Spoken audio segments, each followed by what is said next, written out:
और खबरों में आगे बढ़ेंगे। दिल्ली में प्रदूषण एक बड़ी समस्या है, खासकर सर्दियों के मौसम में। ऐसे में दिल्ली सरकार ने एक अनोखा चैलेंज शुरू किया है। यह रिपोर्ट देखिए।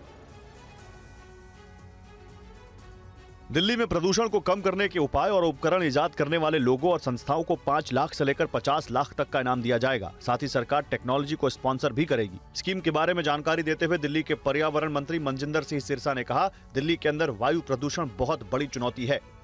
70% जो पोल्यूशन को कम करने में सार्थक होंगे, उनको हम आइडेंटिफाई करके उनकी ट्रायल बेसिस शुरू की जाएंगी और जो ट्रायल के अंदर भी कामयाब होंगे उनको 5 लाख रुपए इनाम दिया जाएगा। लेबोरेटरीज के माध्यम से जब ये कंफर्म हो जाएगा कि ये दिल्ली के अंदर लगाने से हम पोल्यूशन कम कर पाएंगे, तो जो लगाने की स्थिति में होंगे उनके लिए भी 50 लाख रुपए का अलग से इनाम होगा। दिल्ली सरकार की तरफ से आगे ये भी कहा गया कि IIT और नेशनल लेबोरेटरी जैसे बड़े संस्थान बताएंगे कि वो कितने कामयाब रहे। कॉस्ट इफेक्टिव होना चाहिए, उनको ज्यादा नंबर मिलेंगे। जो 70% से ज्यादा ऊपर प्रदूषण को रोकेगा उनको ऊपर रखेंगे, उनको 5 लाख तक का इनाम दिया जाएगा। और दिल्ली एम्स के सर्जरी विभाग के अध्यक्ष डॉक्टर C.K. बंसल ने TV9 भारतवर्ष से खास बातचीत में कहा है कि एम्स देश में पहला सरकारी अस्पताल बन गया है जहां रोबोटिक तरीके से किडनी ट्रांसप्लांट किया गया है।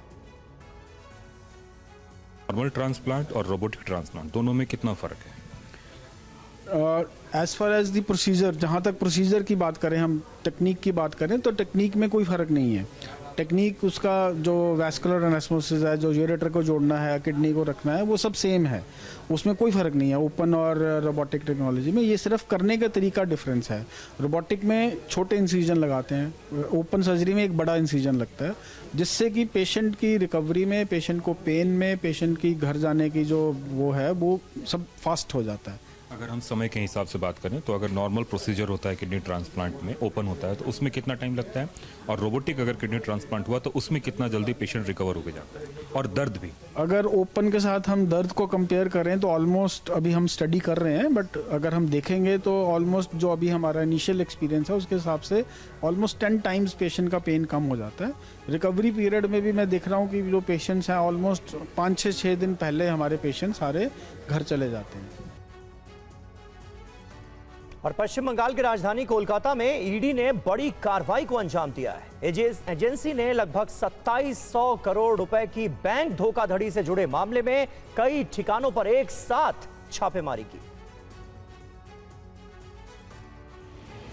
ईडी अधिकारियों ने बताया कि ये छापे एक ज्वेलरी कंपनी के कथित तौर पर फर्जी लोन हासिल करने की जांच से जुड़े हैं। सूत्रों के मुताबिक ईडी की टीमों ने ज्वेलरी कंपनी के मालिकों, शीर्ष अधिकारियों और कर्मचारियों के आवासों पर तलाशी ली। एजेंसी का कहना है कि इस रेड का मकसद धोखाधड़ी से संबंधित महत्वपूर्ण सबूत जुटाना है। ईडी अधिकारियों ने यह भी बताया कि उत्तर कोलकाता के गिरीश पार्क इलाके में स्थित एक चार्टर्ड अकाउंटेंट के आवास पर भी तलाशी ली गई। सीए पर आरोप है कि उसने ज्वेलरी कंपनी को फर्जी कंपनियों और दस्तावेजों के जरिए बैंकों से लोन हासिल करने में मदद की।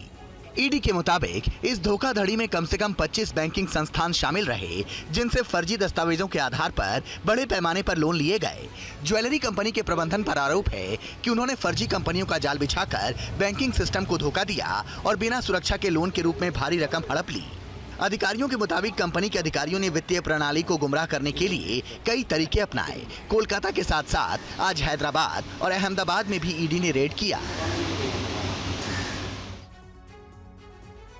और कोलकाता में तेज बारिश के बाद कई जगहों पर जल जमाव हो गया है। इसके चलते लोगों को काफी परेशानी का सामना करना पड़ रहा है। देखिए कोलकाता की ये रिपोर्ट। तस्वीरें पश्चिम बंगाल की राजधानी कोलकाता की है, जहां तेज हवाओं और बारिश के बाद दोपहर में ही रात का अंधेरा छा गया। काफी देर तक हुई बारिश की वजह से कोलकाता और आसपास के इलाकों में जलभराव शुरू हो गया। बारिश के कारण कोलकाता के कई हिस्सों में रास्तों पर करीब 3 फीट पानी भर गया। सड़कें पूरी तरह से जलमग्न दिख रही हैं। पानी के बीच गाड़ियां चलाने वालों को परेशानी का सामना करना पड़ रहा है।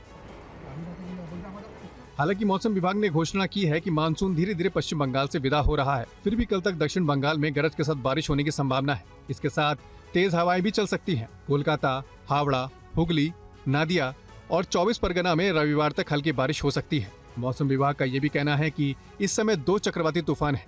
एक दक्षिण बांग्लादेश के ऊपर है, जबकि दूसरा उत्तरी ओडिशा के ऊपर है। चक्रवात के प्रभाव से दक्षिण बंगाल में गरज के साथ बारिश होने की संभावना है।